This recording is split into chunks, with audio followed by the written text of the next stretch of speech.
Hi.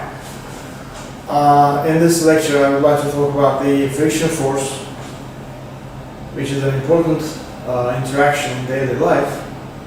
First, let's see a short review of what the friction is, basically, and then let's have some applications. We know that it's an electromagnetic interaction, first of all. If you have two surfaces touching each other, a block placed on a table, for instance, then these surfaces are touching. Therefore, the atoms on the lower surface of one of them and the atoms at the upper surface of the other are trying to interact with each other. So that when you try to move this object sideways, then this force, friction force, tries to limit your motion. But it has a certain maximum value it can reach. For instance, in this case, there is no friction. When you try to pull this object to one side by your force F, then a certain value of friction acts in the opposite sense. If you try to pull it the other way, by your force, then friction occurs in the opposite sense. So far we have neglected the friction force and we have taken it to be zero, but in real cases there is always some kind of friction between touching surfaces. But that friction can take values between two limits. It can start from zero, ideally, and it has a certain maximum value, F max. It can take anything in between, so it doesn't necessarily have the maximum value. It depends on your force, or applied forces as a whole. And this F max is proportional, first of all, we say it is proportional to the normal force, N. But the proportionality can be converted to an equality by the introduction of a certain appropriate coefficient of friction. So F max can be written as a coefficient of friction, mu, times the normal force. If we have a horizontal surface, for instance, and a block placed on top of it, and you try to pull it by some force F, then this friction force can take at most this value. It can have F is equal to at most F max, which is equal to coefficient of friction times the normal force. And in this case, normal force is equal to the weight of the object. So the weight mg, normal force n, which are equal and opposite. And then F maximum can be mu times n times g, only in horizontal cases, because otherwise normal force n doesn't have to be equal to the weight of the object. Now let's have some applications on this, solving some examples. For instance, there's a family of problems in physics where we have two blocks on top of each other. Let's have some examples in this group.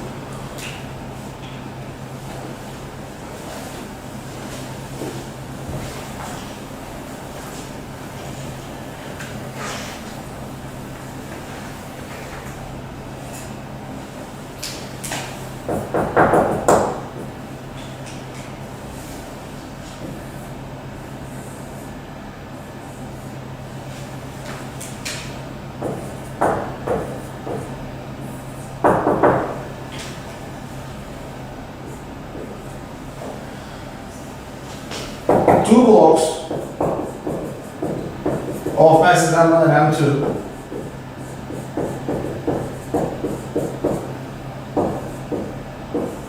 are on top of each other.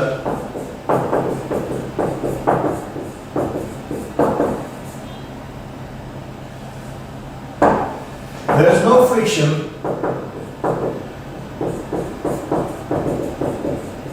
between M1 and the surface.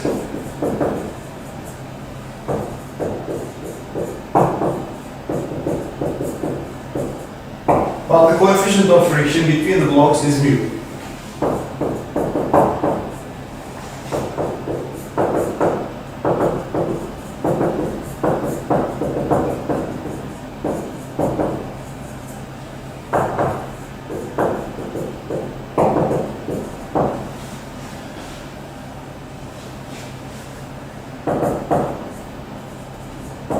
The maximum value of applied force F on M1 lower block such that the two blocks move together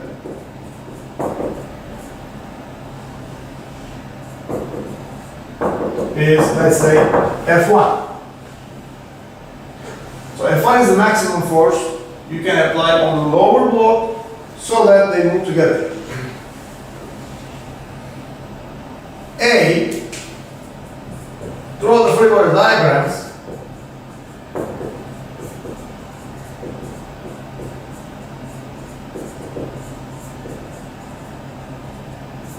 For the blocks for M1 and M2. B, find the value of the force, let's say F2, exerted on the upper block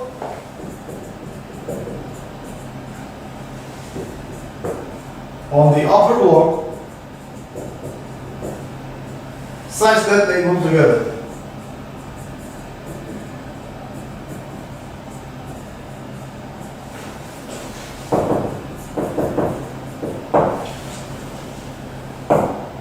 In terms of given quantities.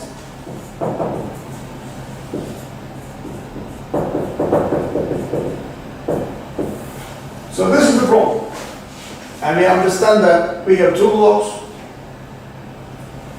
There is no friction between the lower one and the surface, but there is a kind of friction between the two blocks. And first of all, we draw the free body diagrams and write the equations. For M1 lower block. So this is the lower block M1. There are horizontally two forces acting on it. One is your force, which is F1, maximum value. The other is the friction force acting in the opposite sense. And since they are moving together, F can take its maximum value of mu times n. And the equation will be your force F1 minus the friction equals m1 times acceleration A. A we don't know, but we can write it. For M2, the upper block, let's draw this simple picture. The only force that moves it in the positive x-axis is the friction force. Of course, we know that our force, F1, acting on the lower block does not act on the upper one directly. So we don't take it into account when we write M2. For M2, upper block,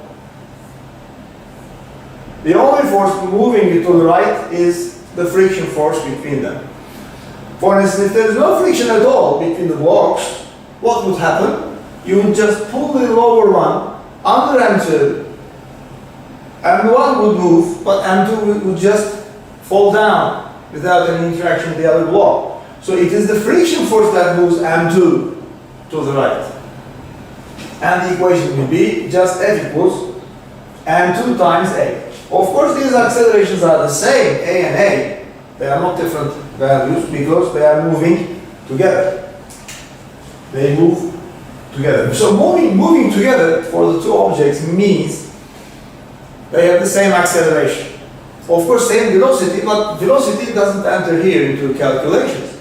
It is the acceleration that both of them have the same. So what can you write from these two equations? If you add them up, let me write this one equation 1 and that one equation 2, Adding up equations 1 and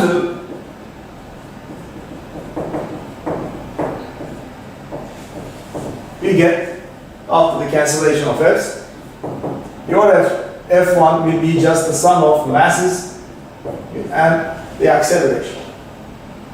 Right? This is the acceleration. So the acceleration, therefore, will be F1 over the sum of the masses. We are not interested in the first acceleration. Now we will find, in part B, the value of the force F2, but this time the force F2 is applied on the upper object, not the lower one. Now, for M1, M1 is the lower object. For M1, there is a rightward force that moves it, which is the friction force F. It is the same friction because friction doesn't depend on your applied force. It depends only on the coefficient of friction and the normal force, which is the weight of M2 in this case. Okay? So this is the friction. And for this object, now lower object, we can write F equals M2 times A prime, because the objects now should move at a different acceleration. So we shouldn't write the same A here. The thing that has changed is the acceleration. If you apply your force to the other object, the two blocks will move, together, but with a different acceleration. We don't know that, but let it be A prime. F doesn't change, A changes. For M2,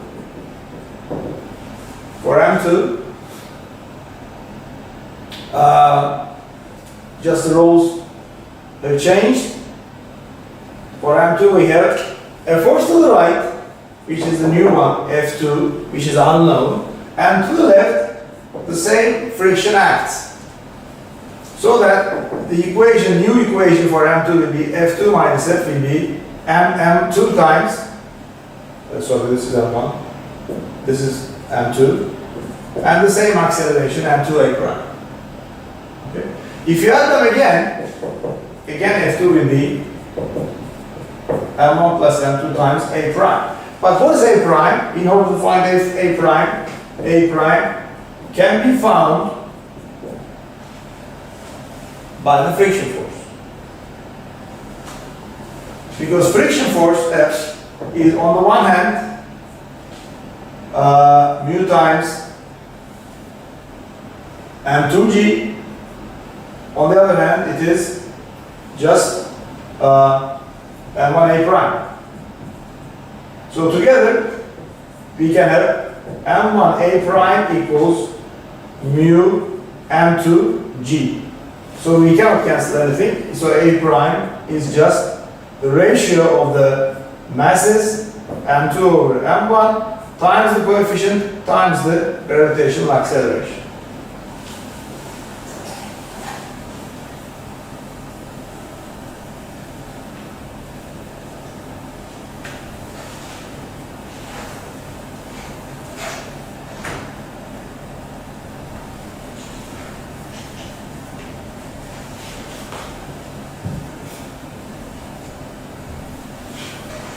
Now let's continue from this last point.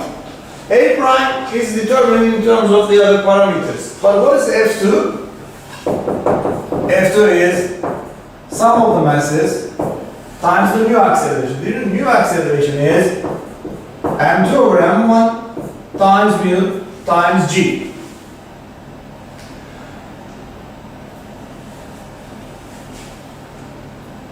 So what is the relationship between the previous F1 and new F2?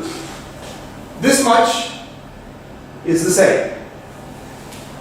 Sum of the masses and the acceleration. What was the acceleration in the previous case? Acceleration was just previously means when F was applied to the lower block, F was M2A. Friction force on the one hand, M2 times A, on the other hand, mu times upper block M2 and G. So that acceleration was just mu times g. So this acceleration was the previous one. Okay.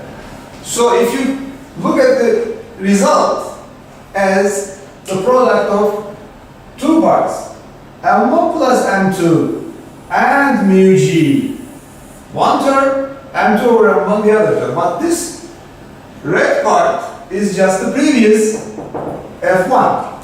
So that f2 is now just the ratio of m2 over m1 times the previous maximum force applied to the lower block. So let's make a comment, as we do at the end of almost all problems. Let's have a comment in this case. If, for instance, m1 is m2, for example, we put two blocks, each one having 5 kilograms as a mass, then there's no difference. If m1 and m2 are the same, for instance, this is the upper block, the other is the lower block, identical. So this is, let's say, 5 kilograms is equal to 5 kilograms. If m1 and m2 are equal, then it doesn't matter. It does not matter which one we pull. The maximum value of the force is the same. The maximum of F, capital F is our force. The maximum of F will be the same. If they are the same. But if they are different masses, for instance, m2 is much less than m1. If, for instance, m2 is much less than m1, or just the contrary, m1 is much less than m2, what happens in those cases?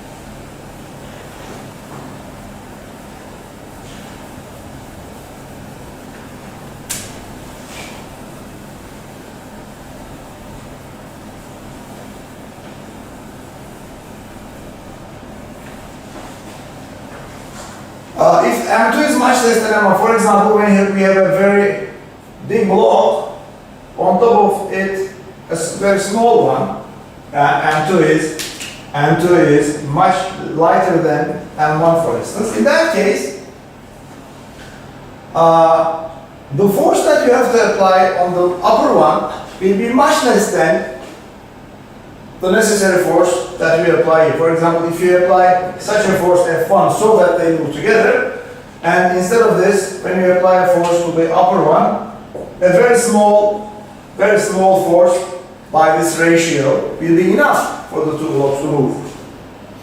Conversely, if M1 is much less than M2, okay? So we have a very small block, on top of it a very large one, and you try to pull it the other way by some F1. What should be the new force F2 applied on the upper one according to this ratio? Then you have to apply a very large force F2 so that again we have two blocks moving together at the same acceleration, at the same velocity also. So this is the ratio M2 over M1 that relates the two maximum forces applied to the lower one or the upper one.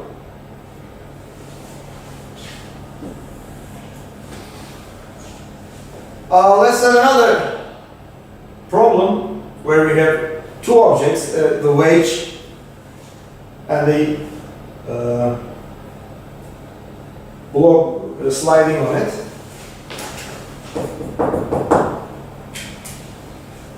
We have done it for the frictionless case, but now let's apply it to the frictional one. So for example, we have a wedge like this and a block on top of it. So this object has a mass little m and this one has a mass capital M. This angle is theta and we apply a force F. Okay?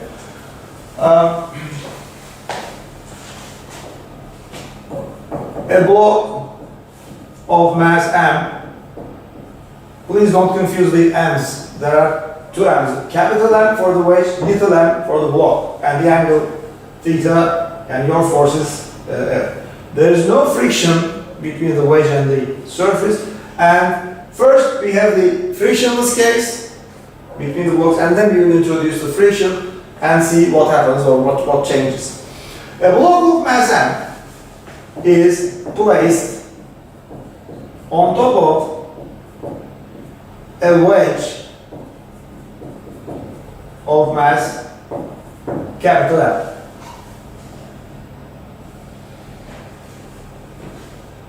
The surface is horizontal, frictionless. This surface is frictionless for simplicity, because otherwise it will be more complicated. The surface is frictionless. Let me first write the surfaces are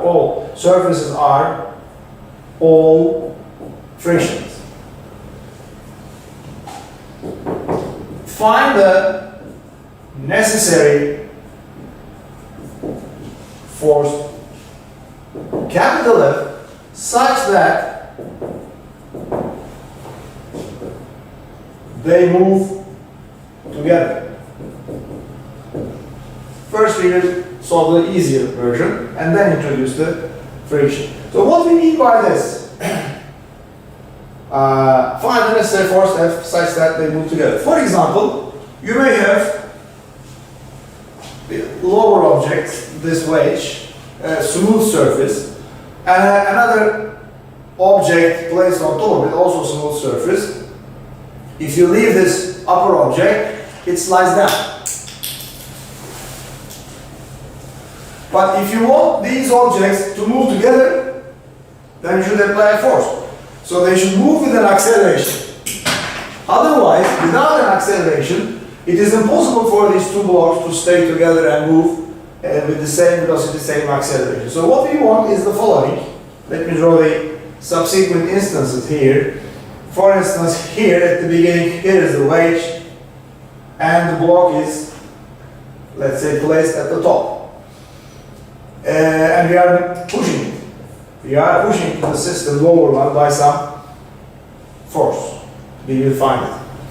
And next, it will still be here, it will still be there. So the block on top of the wedge is this triangular object, which is also a block, but it is called wedge for simplicity. We have these masses, and the upper mass is always, while we are pushing it by the force, so, and they have a certain acceleration, otherwise, as I said, it is impossible to keep this block at the same place because there's no friction between them. However, if you want this, follow this upper object, just focus on the upper object. It follows a horizontal line. It doesn't go up or down with respect to this horizontal line. So what equations can we write for this case, and how we solve for necessary force F we should apply? Because if you apply some force less than that, the upper block will slowly slide down. If you apply a force F more than that, larger than that, then lower block will move faster and the upper one will fall backward. We want neither of them. So we will find just a single value for the capital F.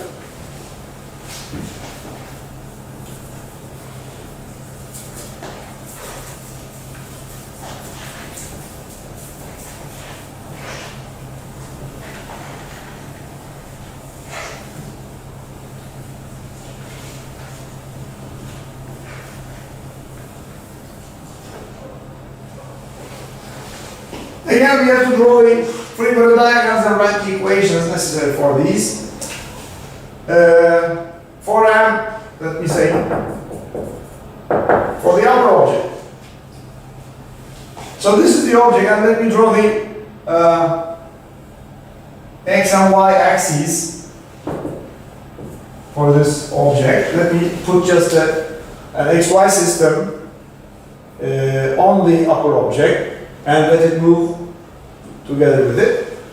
And also let me draw the surface of the wedge at a certain angle theta. So what are the forces on the upper object? First of all, it has a weight, little mg, acting down. What else?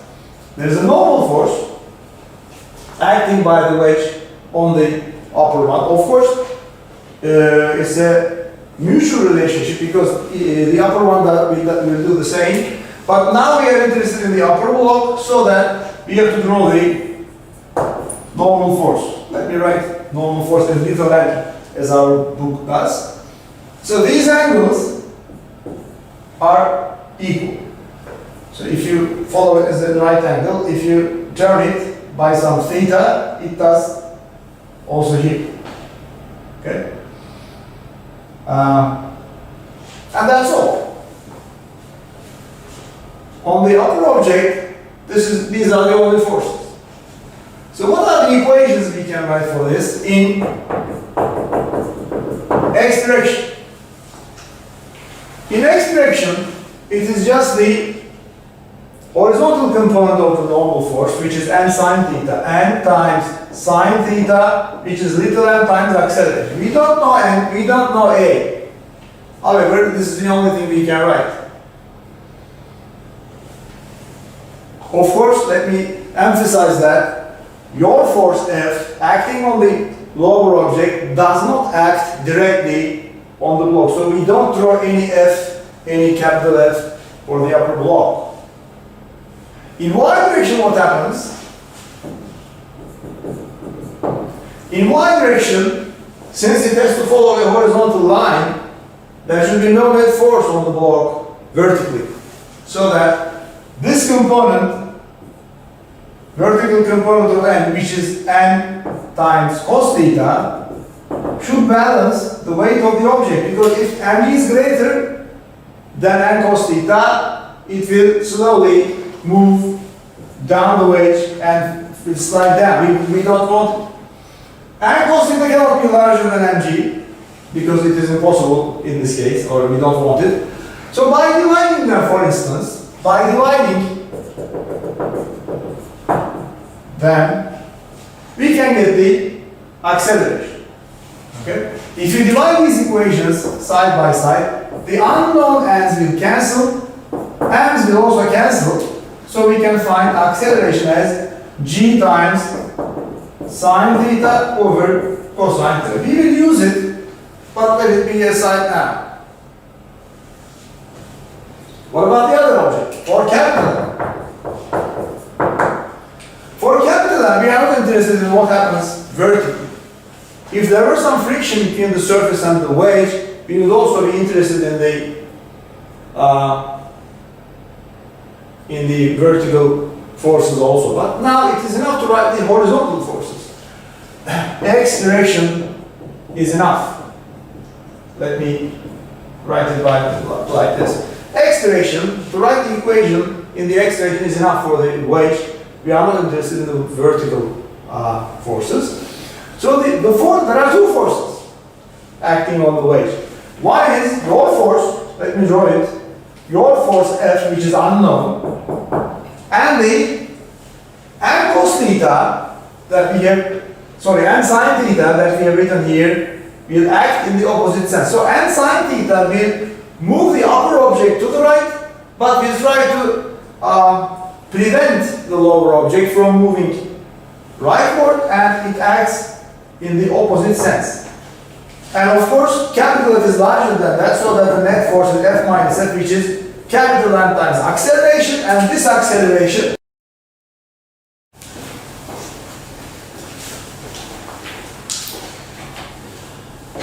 now we have found the acceleration of the system in the frictionless case. So it turns out to be F equals m plus m, sum of the masses, times g and tangent theta. So the greater the angle theta, obviously, the greater force we require to move this object. For example, if by mistake we had found this term, for instance, comment, let me write a comment here.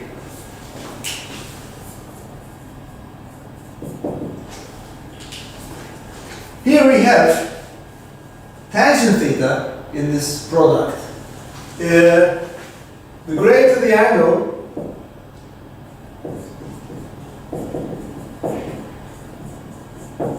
the greater will be the force required.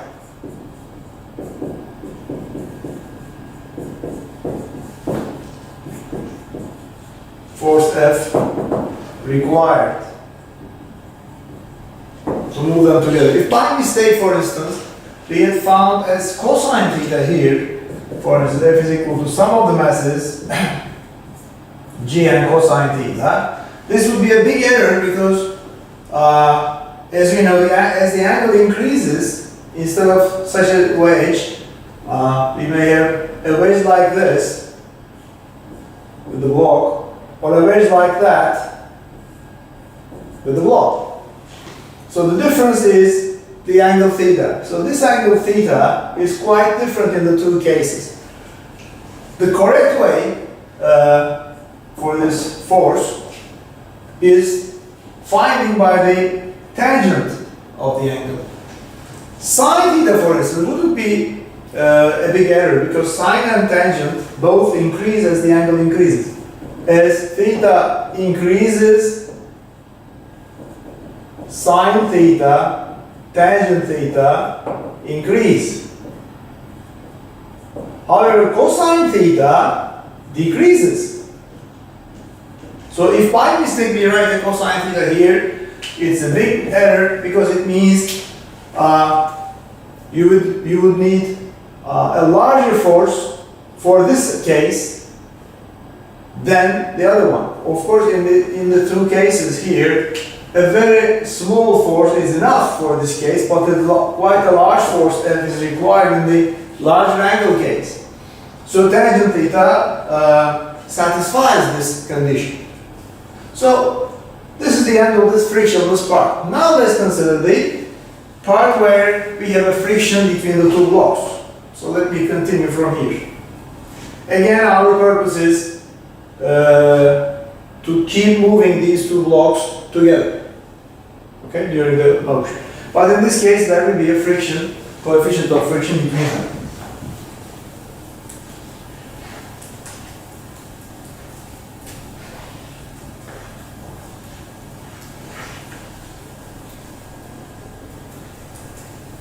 Now let me keep this result on the board, so we will compare at the end.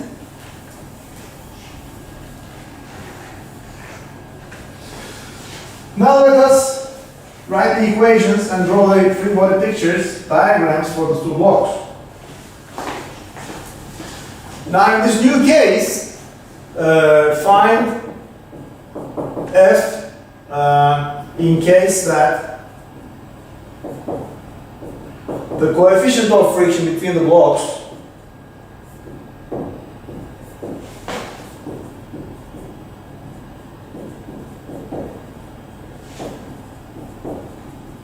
is mu. But now we can put this problem in two ways. One, find the necessary force F, and now it can be asked in two ways. One, I will do one of them, but let me write both of them. Find F, it can be asked in two ways. Find the necessary force F. Capital F is always the force that we apply on the lower block in the positive x-axis. Find the necessary F such that m does not, little m, does not slide down, and two, find the necessary F such that 1, m does not slide down, and 2, m does not slide up. M does not slide up the plane. Okay? These are different cases. Because the friction changes direction according to these two conditions. Let's solve part 1. Now here is the system and the blocks. So little m is the upper object, m is the lower one, theta is the angle, and F is the necessary force. But if you want to find the necessary force, capital F, such that little m on the top doesn't slide down, then friction should act upward. So let me say this is the first condition. In order for m not to slide down, F should act up the plane. But in the other case, in order for m not to slide up, backward, friction should act down the plane. So please try to get this idea, basic idea, for the sense of friction. Now let's apply our equations to this case. Again, let's draw the free body diagrams and draw the pictures, write the equations. So this is the surface of the inclined plane. That's the angle theta. And here is the little m. So what are the forces on this little m? First of all, there is the weight and little mg as before in the frictionless case. Also, there is the normal force, which is perpendicular to the plane, because normal forces are always perpendicular at right angles to the planes. And this was the previous case. There were only mg and n. But now, in addition to these two, there will be a friction force also. But what is the direction of F? What is our purpose? First, you look at the condition.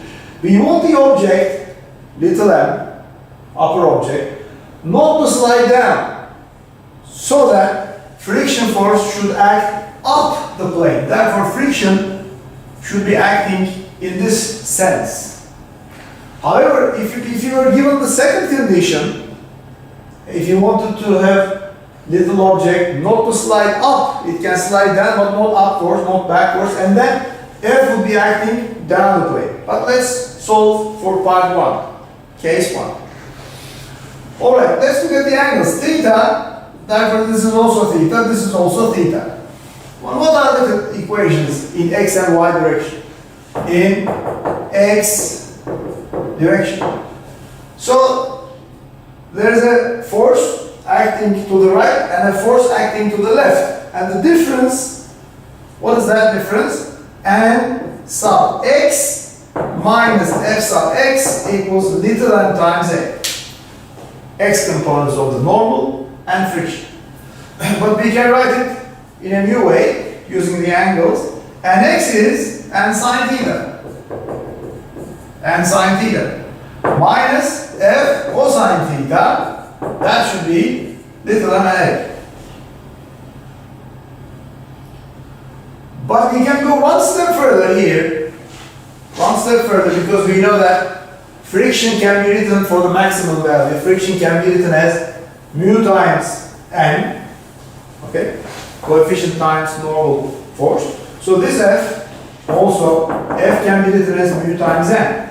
Are we sure that F takes the maximum value? Yes, we are sure about it, because we want to consider the maximum case for our force. So F should necessarily take its maximum value, which is coefficient times normal force. So now let's replace F by mu times n. So let me rewrite it. N times sine theta minus mu times cosine theta is equal to mass times acceleration. So this is one of the equations. Let me call it equation 1 in the x-axis. What about the y direction? It is also important. There are two upward forces and one downward force. So some of these two upward forces should balance the necessary weight. So in y direction, ny upward plus fy again upward should be equal to weight mg.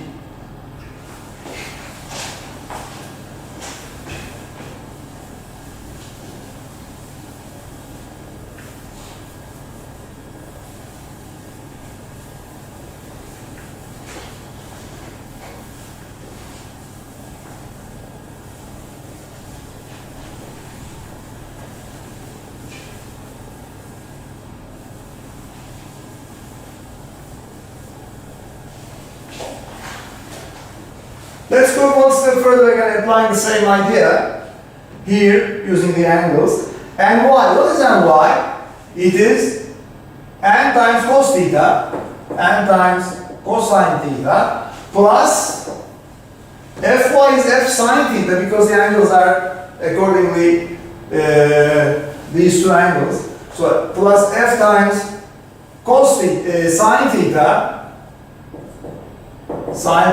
that's equal to plate of the object. But again f is equal to mu times n, so let's replace this f by mu n. So we write it again. N cos theta, so n times cosine theta plus mu sine theta is n times g. And that's our second equation. So if you divide them side by side, we will get the acceleration. Dividing, as we did in the previous frictionless case, dividing equation 1 by equation 2, simply, let me rewrite them. N times sine theta minus mu cos theta equals n times a, first equation. Let me rewrite the second down the first. N times cos theta plus mu sine theta will be n times g. If you divide them side by side, we get rid of the unnecessary normal force, also cancel the hands, and get the acceleration. Acceleration will be sine theta minus mu cos theta over cos theta plus mu sine theta multiplied by the gravitational acceleration g. But this is not the end yet. We didn't finish because we want to find the capital F. Capital F can be written only for the lower block. For capital M, we can write what? This is the plane, and these are the axes. So on this object, we have a rightward force F, and the previously upward friction now acts downward. So this is the little f acting on that, and that is the normal force N acting just opposite. So again, in x direction, we have which forces? We have our force F, which we don't know yet, plus F cos theta, because these are theta and theta. This is also theta. F plus little f cos theta minus little n sine theta. Whole thing is capital N times A. A is of course the same acceleration, which is this one. How can we go further? Again, we can replace f by mu times n. So f plus n mu cos theta plus minus sine theta will be capital N times A.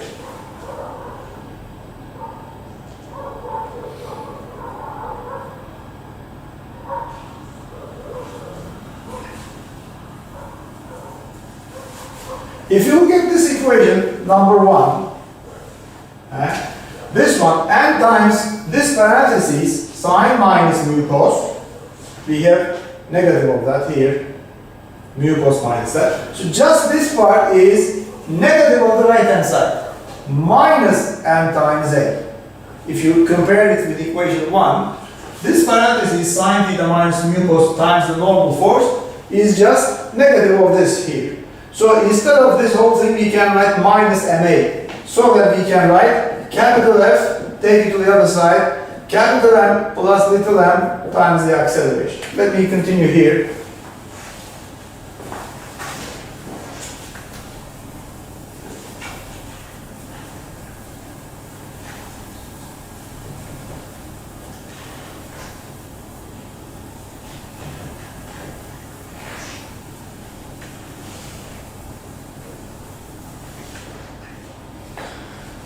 A is already calculated acceleration, so this acceleration, the whole thing, will be substituted for the acceleration there, so that F is now easily calculated. F is sum of the masses times sine theta minus mu cos theta divided by cos theta plus mu sine theta, and all multiplied by g. So this is the necessary force to move these objects with the upper block not sliding down. Now let's have a comment on this, or a few comments, because just to finish a problem and continue is not always useful. Let's try to make comments on the problems and on the results obtained. For instance, we obtained such a result. Are we sure that this is the expected result? Let's have some comparisons. For instance, in the frictionless case, in the frictionless case, we found F to be sum of the masses G and tangent theta. If there is a difference between two cases, in any branch of physics, for instance, if there is a difference between two cases, and if you eliminate that difference, we should get the same results. What is the difference between the frictionless case and the frictional case? The only thing is the coefficient mu here. But here, there was no mu in the previous example. So if we set mu, the coefficient of friction, to 0, we should get the previous result. If we get it, then it is alright. If we do not, then it means we have a problem. If we set mu equals 0, we should get F is equal to m plus m g tangent theta.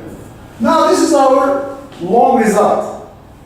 In this result, if we set the coefficient of friction to 0, let's check, we should be able to get the previous result for the force. Whenever you see mu, set it to 0. There is a mu here and a mu there. If you set this to 0 and this to 0, we only have sine over cosine g and the sum of the masses. Yes, we do. So we really do obtain the previous result, sum of the masses g and tangent theta. So it is correct. Let me write another comment.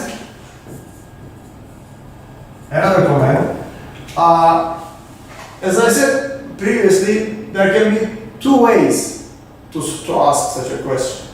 Case 1, this upper object shouldn't slide down, but it can slide up. And this is the result. The other possibility is it shouldn't slide backward, but it can slide down. In the second condition, in case 2, the result will be obtained easily. In case 2, F would be just the sign will change, m plus m times sine theta plus mu cos theta divided by cos theta minus mu sine theta times g. So these minus and plus signs will be replaced.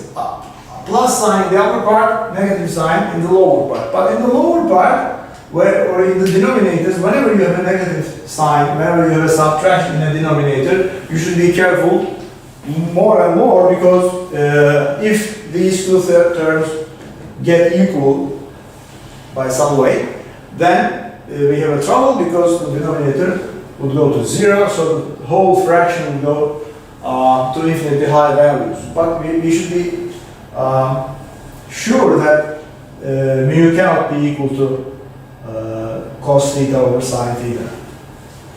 Otherwise, this is the result for the case where the block shouldn't go down, slide down. This is the result for the case where the upper block shouldn't slide backward.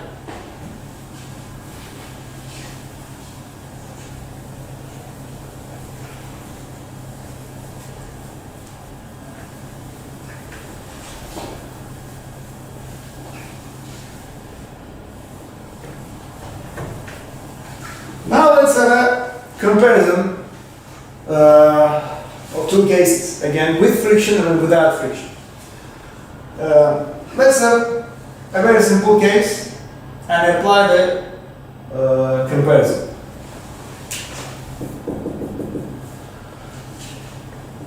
This time let's have an inclined plane. But this inclined plane is not moving as in the wedge case, but it is at rest. So this is the angle theta. Angle theta. We have a block on top of it having mass m. A block of mass m is on an inclined plane of angle theta. There is no friction.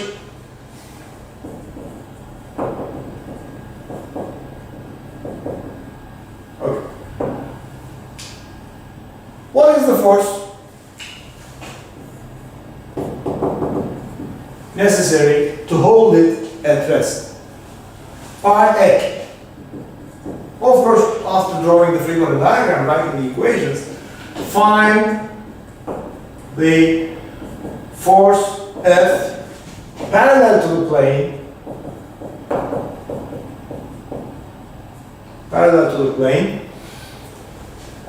which is necessary to hold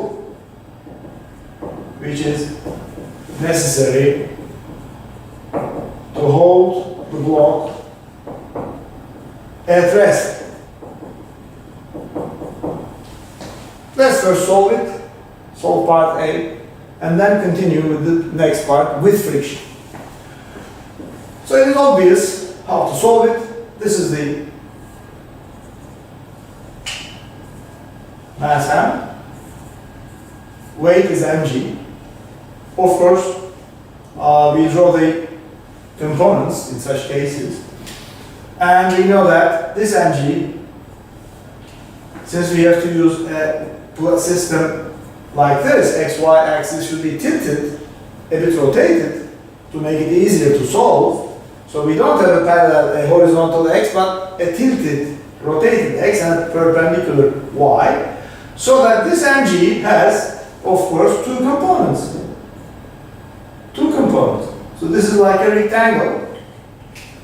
These angles are the same, theta and theta. So this component is, as we know, mg cosine theta, mg sine theta. And that's the normal force. And in this case, we have the applied force, capital F.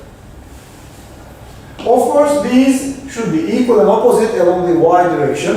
In y direction, n has to be mg cosine theta. And there is no friction yet. We are not interested in the y direction, we are interested in the x direction.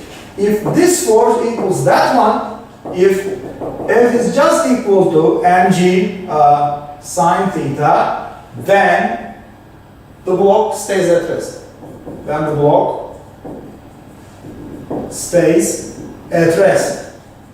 Let me add a second possibility, or moves at constant speed, because remember that moving at constant velocity means that there's no net force applied on the object.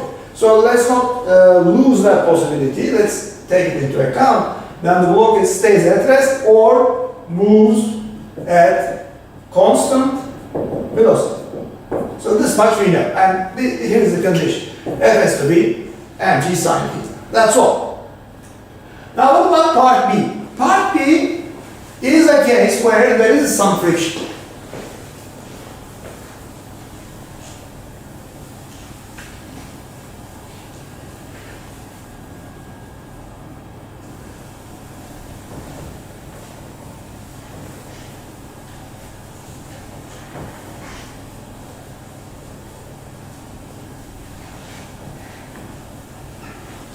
Now part B.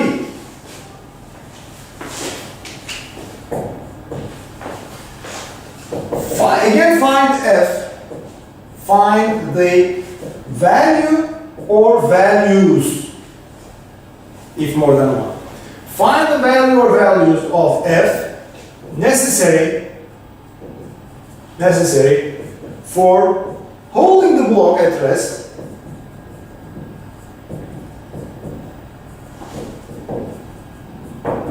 in case that there is some coefficient, in case that the coefficient of friction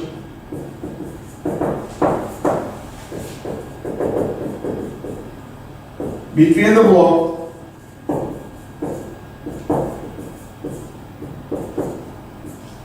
and the inclined plane is mu. No number yet, but at the end I will use some numbers to compare the two possibilities, with and without friction. So let's consider the solution to part B. Again, let me draw the free body diagram. Here is the object, these are the angles, angle theta. And what about the forces? This is the weight of the object, mg. And according to this rectangle, angle theta, so this part is mg cos theta, that part is mg sine theta, and this is the normal force angle. Now apply the pieces of information for friction. And let's say, first of all, that F can take values between F minimum and F maximum. So unlike the frictionless case where there is just a single value of F necessary to keep the object at rest, now we will have several values. Several values of our force to keep the block at rest, because the friction, as we said before, friction force can take values, since friction can take values between 0 and F max. So that 0 less than or equal to F less than or equal to F max. What is F max? As we said before, mu times F. Now let's find F min first. But to find F min or F max, we should find first,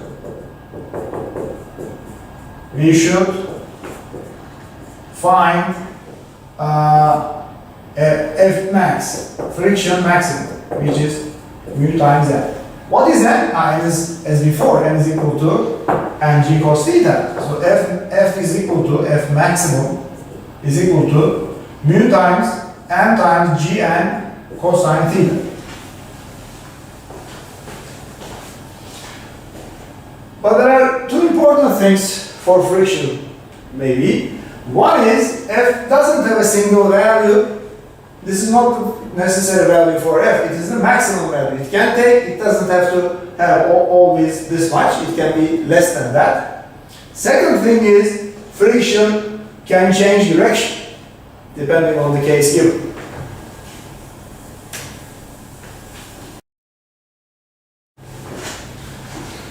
So to find the minimum value of our force, we have assumed that the friction is acting in the same sense as our force. It is helping us. So that friction force and our minimum value are acting in the same sense, upward. And this F min is our force to keep the block at rest. If F is equal to F max, so we are applying a force which is too much for the equilibrium. If F is equal to F max, then friction acts oppositely. What do we mean by oppositely? This is the inclined plane, here is the object. These are the usual forces mg cos theta,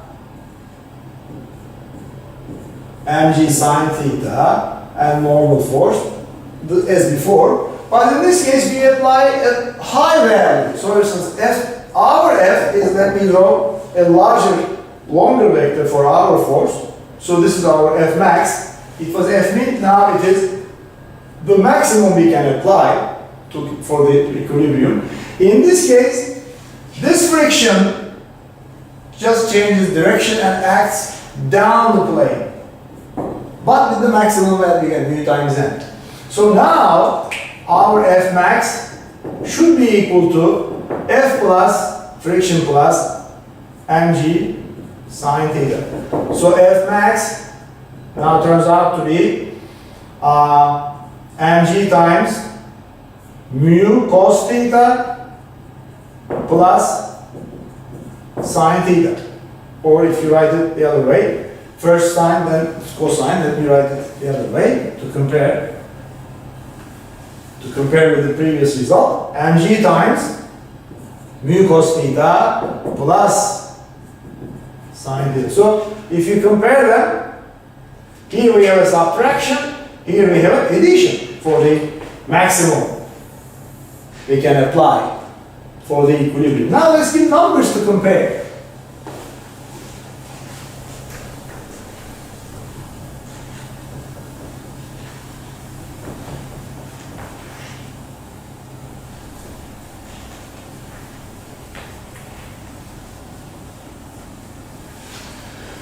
Let's give some numbers. Let us give some numerical values.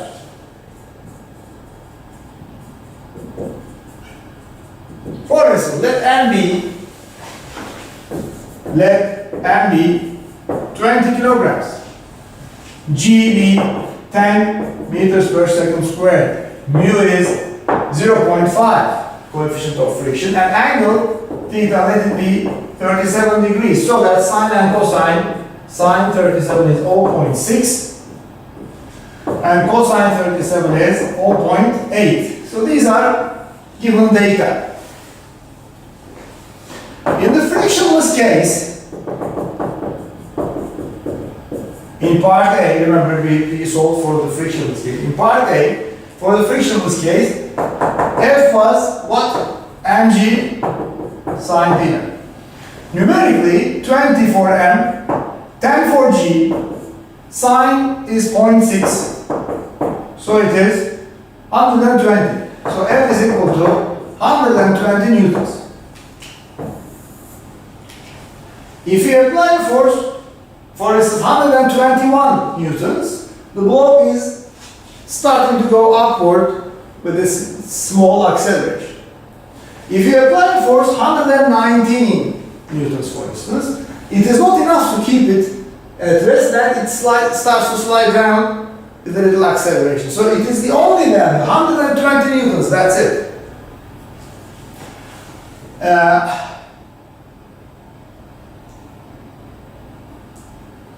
But if there is friction,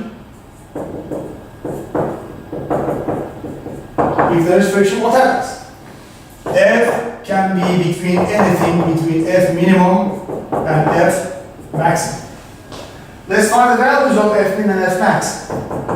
F min, what was F minimum? Mg and this difference. Mg, 20 for M, 10 for G, sine theta, 0.6 minus mu, 0.5. 0.5 times cosine theta, 0.8. So this is 0.4, 0.2. 0.2 times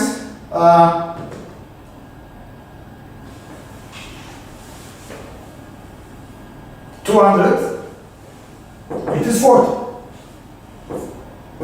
F min is 40 newtons. F max, on the other hand, is again 20 and 10 for M and G. This time we have the addition, mu cos theta, 0.5 times 0.8 plus 0.6. So that this is 0.4, this is 200. So that F max is 200 newtons.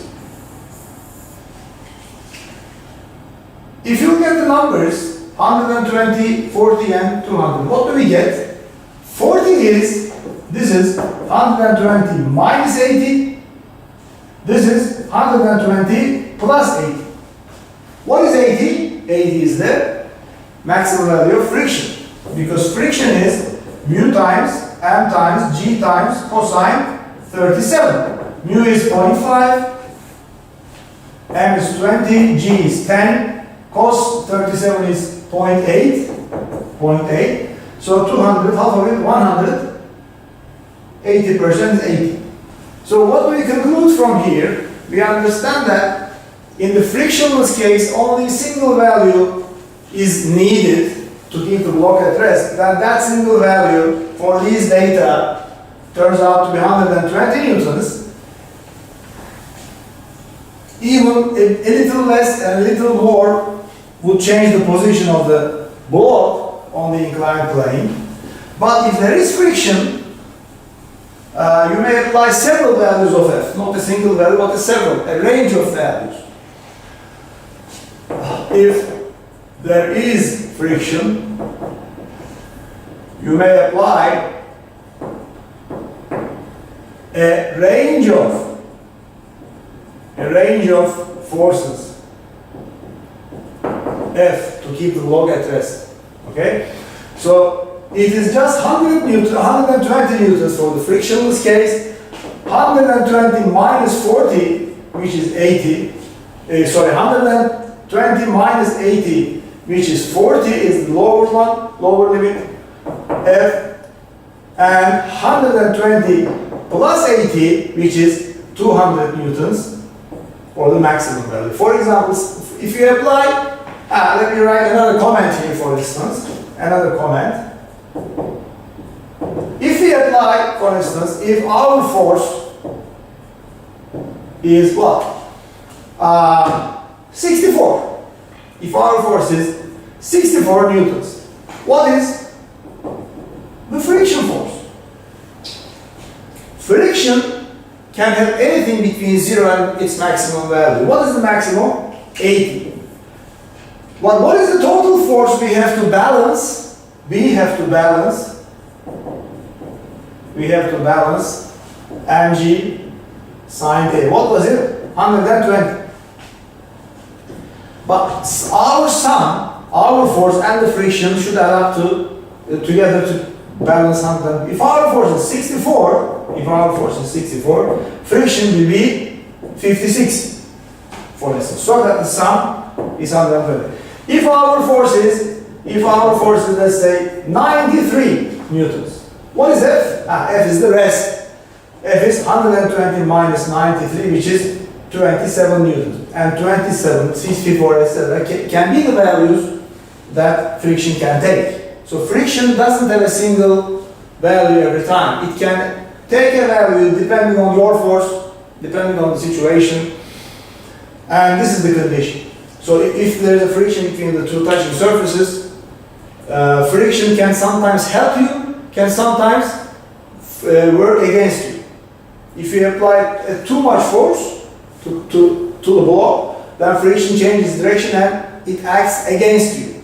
If your force is not sufficient, it can help you, but it can help you to after a certain limit.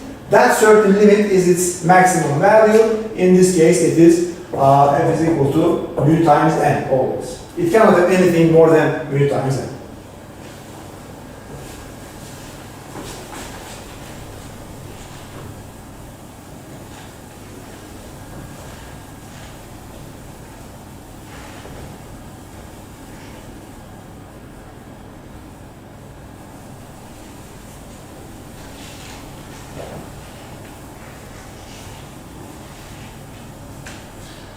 Now let's consider some rotational cases, because friction is generally a useful force. It sometimes makes our life a bit more difficult, but in most cases it makes our life easier. For instance, assume you are in a car or a bus or a bicycle, riding a bicycle, and you try to turn in a circle. Circular motion. We have seen circular motion to some extent. If a car, bus, bicycle, etc., is turning a curve, but in a horizontal surface, on a horizontal surface, then it is the friction force. Then it is the force of friction that makes the vehicle turn the curve. Where is that friction? Between the tires and the road. So for example, this is a circular way of radius r, and here is a certain car, for instance. Let me draw the front of the car, and it's maybe like this. So these are the lights, and that's the front panel. So the car is coming out of the board at a certain velocity. Let me call it some v0. Okay. First of all, on a horizontal flat road, if there is no friction, it is impossible for the car to turn the curve. If there is no friction on a horizontal road, on a horizontal flat road, it is impossible for the car to turn the curve. It is impossible for the car, or for any vehicle, any object you are considering, it is impossible for the car to turn the curve. It is thanks to the friction force that the objects can turn a circle. But if it were a back road, as we will do next, then it can turn in the circle even if there is no friction. But if you are talking about a horizontal surface, flat road, then it is only the friction force. But what is the direction of the friction? Friction acts towards the center, so that this friction makes the object turn the circle. But the necessary acceleration to turn in a circle, we have seen, was v squared over r. The necessary acceleration, the necessary centripetal acceleration, the necessary centripetal acceleration A, which was v0 squared over r, necessary centripetal acceleration to turn a curve, A is equal to v0 squared over r, to turn a curve, is supplied by the friction force, by the friction between the tires and the road. So let's have a calculation now.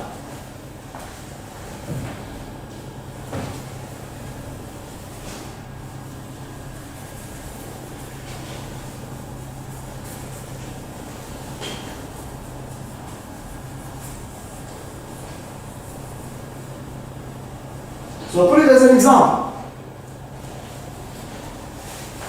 A car of mass m is turning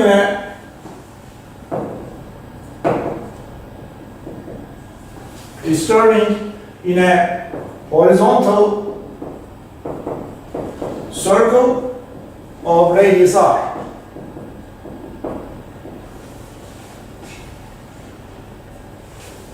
A,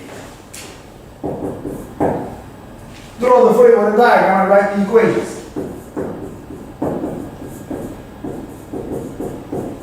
Free body diagram and write the equations. B, find the necessary velocity, or find the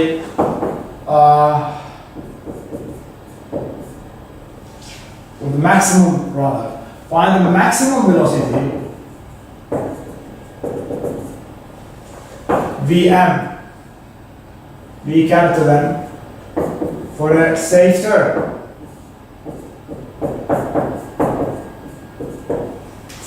BC, find the friction force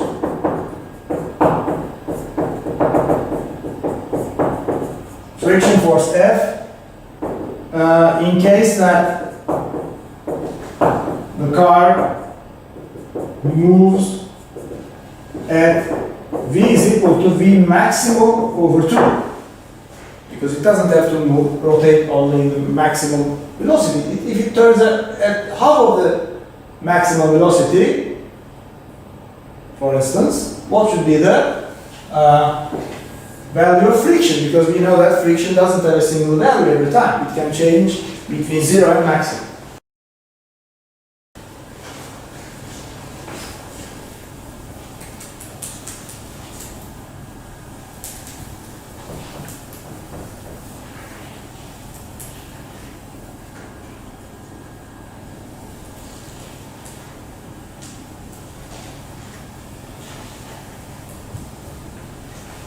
First of all, let's draw a simple picture to see the situation. Horizontally. So this is the road. And say this is the center of the road. And here is the car. Let me show the car by a single dot, as we do always in the free body diagrams. So what are the forces on this object? First of all, there is the weight mg, and there is the normal force by the horizontal road. Next, there is a force F, friction force, but it should be towards the center. And this F is the necessary force. It is on the one hand mu times n, according to the definition. F should be F maximum, mu times n. On the other hand, it should supply the necessary force to rotate in a circle, n times v0 or v max, n times v max squared over the radius. So these are also equal. If they are both f, they also should be equal to each other. Mu times n, mu is given, and we don't know, but n is also vertically, n is equal to weight of the object. Mu times n should be n times v maximum squared over r. But n is mg, so that mu times mg is equal to m times v maximum squared over r. Cancelling the masses n, Vm can be found. V maximum, so we are in part D now. In part D, we find the maximum velocity. V maximum is just the root of mu gr, mu times g times r. So this is the maximum velocity at which the object, the car, can turn the circle safely. Okay? This is the necessary maximum velocity. It cannot go faster than this. If the driver wants to go faster than this, it needs a larger radius. Mu cannot change, g cannot change, so r should be larger. R should be larger means, if by the top view, if this is this radius r and the car is turning like this, larger r means a larger circle, so that it cannot keep the same track but wants to go to a larger radius r prime, so that it cannot be following the same circle. That's why it shouldn't have a velocity larger than the maximum it can have. But part C also requires some attention. Yeah, we equate the necessary force to the necessary centripetal acceleration. That force supplies the necessary centripetal acceleration. But if the velocity is not very high, it is half of this.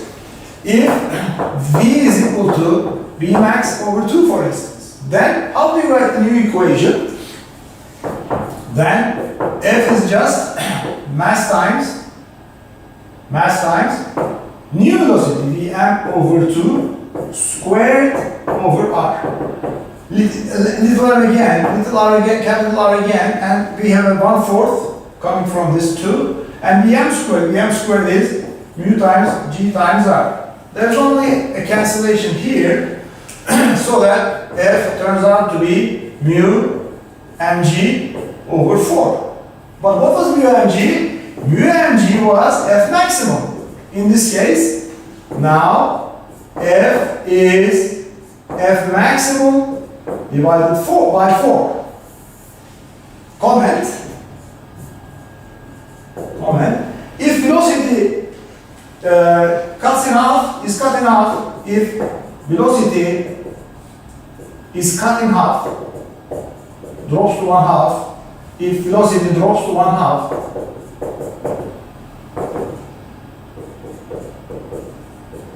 the maximum, friction drops to 1/4 the maximum. Friction drops to 1/4.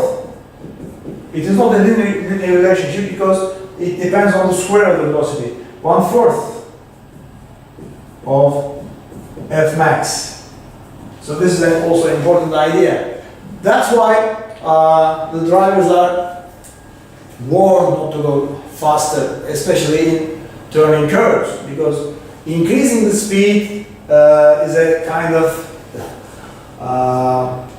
danger.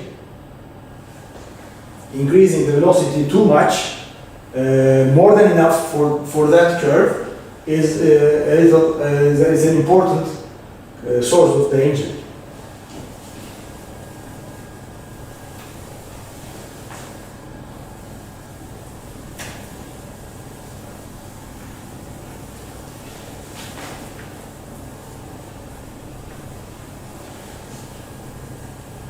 Now let's say one more example based on the turning objects.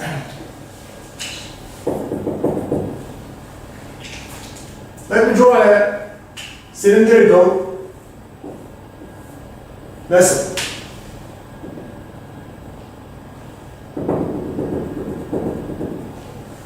And let's say this is the radius r.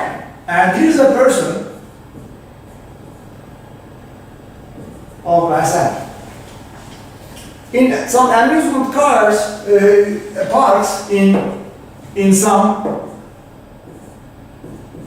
amusement parks, Luna parks,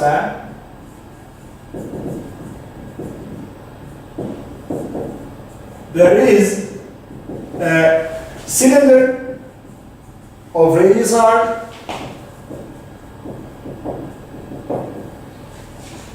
where people enter and stand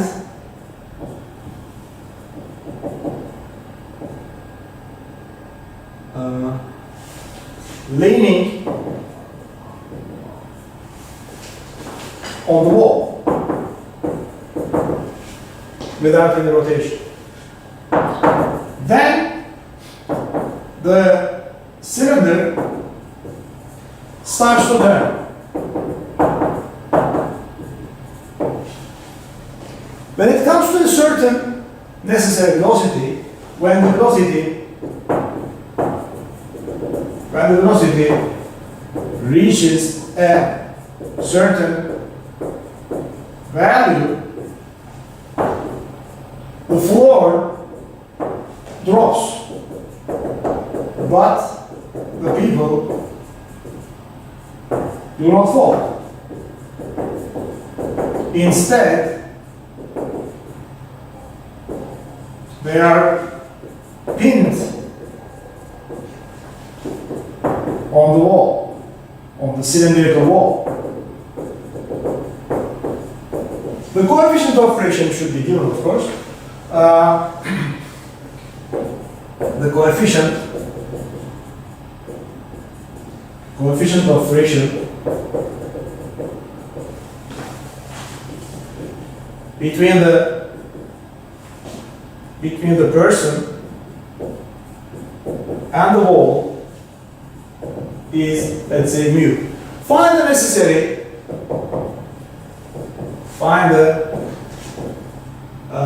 necessary velocity,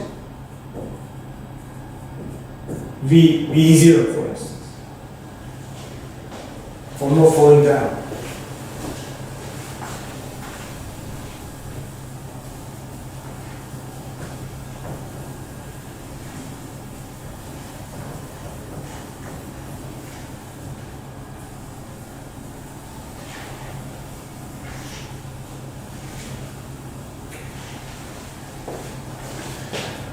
Now here we should draw the picture, of course, free body diagram. Top view. Here is if you look down from above, this is the top view, what do we see? We see the cross section of the cylinder. So this is the center O, this is the center O.